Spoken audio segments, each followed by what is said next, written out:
En 2021, vous n'avez pas besoin de rester assis là à attendre la bonne personne ou la bonne idée avant d'entreprendre la vie dont vous rêvez. Vous pouvez provoquer votre chance en allant aux bons endroits et en vous comportant de la bonne façon. Où et comment trouver de nouvelles opportunités d'affaires, de nouvelles idées de concepts innovants, rencontrer les bonnes personnes qui vont vous permettre de passer à l'étape supérieure dans votre projet. C'est à ces questions que je vais répondre dans cette vidéo. Salut, c'est Josiane, je suis entrepreneur. J'ai créé Iwalewa, la marque de cosmétiques Made in Africa.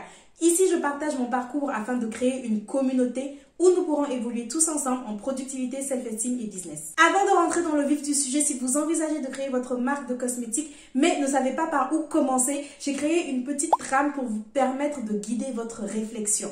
Je vous invite à la télécharger gratuitement en barre de description. Où et comment trouver des opportunités d'affaires? Sans plus tarder, c'est parti pour la vidéo. Les premiers endroits vers lesquels vous pouvez vous tourner sont les réseaux d'entrepreneurs. C'est le lieu le plus évident pour rencontrer les personnes qui vont vous permettre d'avancer dans votre projet ou qui vont vous permettre de trouver de nouvelles idées. Quelqu'un qui est intéressé par le monde des affaires va naturellement fréquenter les réseaux où il y a beaucoup d'entrepreneurs. De façon générale, les avantages à fréquenter ces réseaux, c'est que d'une, vous êtes entouré de personnes aux mêmes ambitions que vous et surtout si vous êtes au début de votre aventure entrepreneuriale, cela va beaucoup vous stimuler. De deux, vous allez pouvoir échanger avec d'autres entrepreneurs. Cela va vous permettre de faire une sorte de veille sur les nouvelles choses qui se créent dans votre environnement. Au travers de vos discussions, vous tirez sûrement de nouvelles idées, de nouveaux partenaires potentiels. Et finalement, c'est ça les opportunités d'affaires. De trois, c'est comme ça qu'on se constitue un réseau. Parce que vous allez rencontrer une personne qui va vous présenter une autre personne, qui va vous présenter une autre personne, et ainsi de suite, jusqu'à ce que vous tombiez sur la bonne personne dont vous aviez besoin. Peut-être un journaliste qui va vous faire une méga pub, peut-être un investisseur,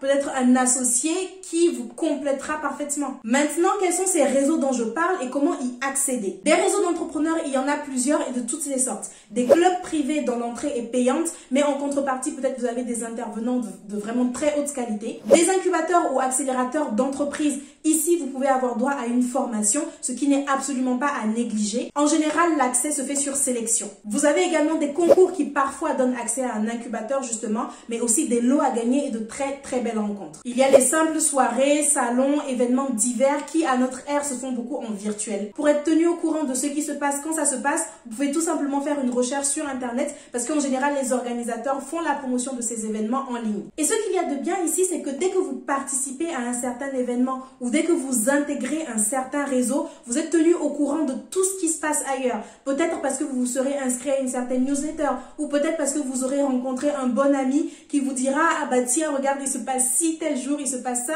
est-ce qu'on ne devrait pas participer ?» C'est vraiment comme ça que ça se passe. Je vais vite sur ce point car j'ai déjà détaillé les réseaux d'entrepreneurs dans ma vidéo « Comment se faire accompagner dans son projet ». Mais vous voyez, il y a plusieurs possibilités. Comme je l'ai souvent dit, que ce soit sur YouTube ou même sur Instagram, un bon réseau d'entrepreneurs, selon moi, est constitué d'entrepreneurs qui sont au même stade d'avancement que vous, puis en majorité d'entrepreneurs qui sont à un stade plus avancé que vous. Dans l'idéal, même dans un bon réseau, je pense qu'il devrait avoir que des entrepreneurs à un stade plus avancé que le vôtre. Parce que vous allez naturellement redoubler d'efforts pour rattraper votre retard, entre guillemets. Récemment, en commentaire de ma vidéo « Comment rester motivé à créer son entreprise », c'est Christian, je crois, qui m'a demandé comment est-ce que je faisais pour me sentir légitime lorsque je passais les concours et est-ce que je ne doutais pas de moi lorsque je voyais les autres concurrents. J'ai trouvé ces questions très intéressantes. Je lui ai répondu que moi, en fait, à un moment, je ne passais plus les concours dans le but premier de gagner. J'avais remarqué que dans les concours, il y avait des porteurs de projets ou des entrepreneurs déjà qui avaient un stade d'avancement beaucoup plus élevé que le mien. Et vu que je n'avais pas envie de décevoir, disons, le jury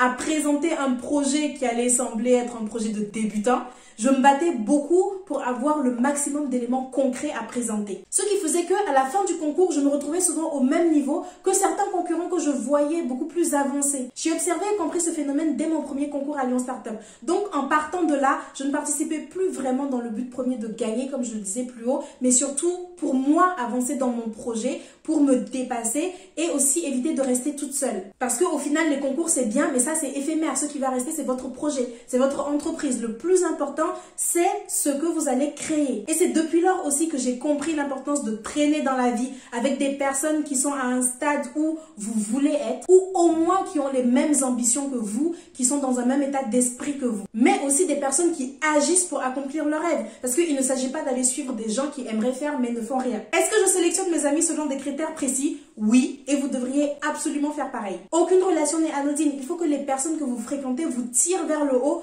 ou vous apportent du positif. Du moins si la quête de votre meilleure vie vous attire. Autrement, vous pouvez être ami avec les gens tant qu'ils sont gentils, c'est suffisant. Le second moyen de trouver des opportunités d'affaires, c'est de travailler sur votre projet avec ce que vous avez déjà à votre portée. C'est vraiment aussi simple que ça. Trop souvent, on voit des gens attendre d'avoir la bonne idée super innovante avant d'aller sur le marché pour vendre le produit en question. Sauf que c'est en étant déjà sur le marché qu'on voit véritablement ses failles, qu'on voit ce qui lui manque et qu'on trouve l'idée de la solution parfaite. L'idée géniale et innovante, elle arrive quand vous avez testé 10 idées pas du tout géniales et pas du tout innovantes. Parce que l'innovation, surtout aujourd'hui, c'est de l'amélioration de ce qu'on faisait déjà avant en fait. Donc pour innover, il faut déjà faire. C'est en étant vous-même sur le marché que vous allez repérer les opportunités de créer de meilleures versions de ce qui se fait déjà. Troisième moyen de trouver des opportunités d'affaires, s'afficher sur les réseaux sociaux. Les réseaux sociaux peuvent constituer un excellent levier pour votre vie professionnelle à condition de s'en servir correctement. Qu'est-ce que j'entends par s'afficher? Eh bien, c'est faire votre travail,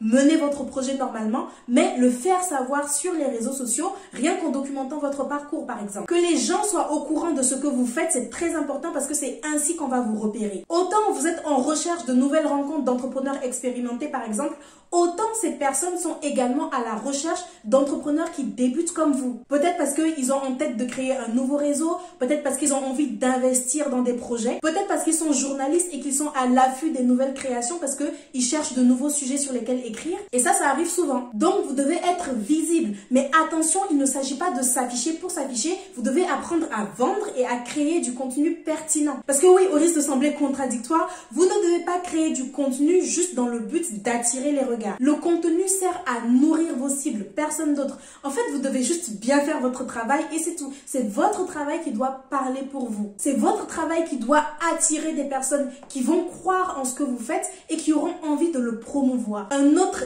énorme avantage des réseaux sociaux, c'est que vous pouvez parler directement à qui vous voulez parce que maintenant, pratiquement tout le monde a au moins un compte Facebook, Twitter ou Instagram. Vous pouvez tranquillement aller taper la discute avec des personnes que vous n'auriez jamais eu l'opportunité de rencontrer. Si dans le domaine dans lequel vous entreprenez, il y a une ou plusieurs personnes qui ont une certaine autorité, que vous pensez que si vous leur parlez de votre projet, ils vont adhérer et ils vont vous aider à avancer, ne serait-ce qu'en vous conseillant par exemple. Pourquoi ne pas oser leur écrire? Ok, ils peuvent ne pas répondre. Ok, ils peuvent vous dire non. Mais, et s'ils disent oui, pourquoi ne pas tenter votre chance? Beaucoup de personnes n'osent même pas envoyer un mail parce qu'ils se disent bof, de toute façon il va même pas le lire. Mais en fait, vous avez aussi des chances que ça marche. Il faut parfois y aller au culot et comme peu de gens ont le courage de faire ce genre de choses, bah dites-vous que vous avez encore moins de concurrence. Sur cette chaîne, j'aborde l'entrepreneuriat sous toutes ses coutures.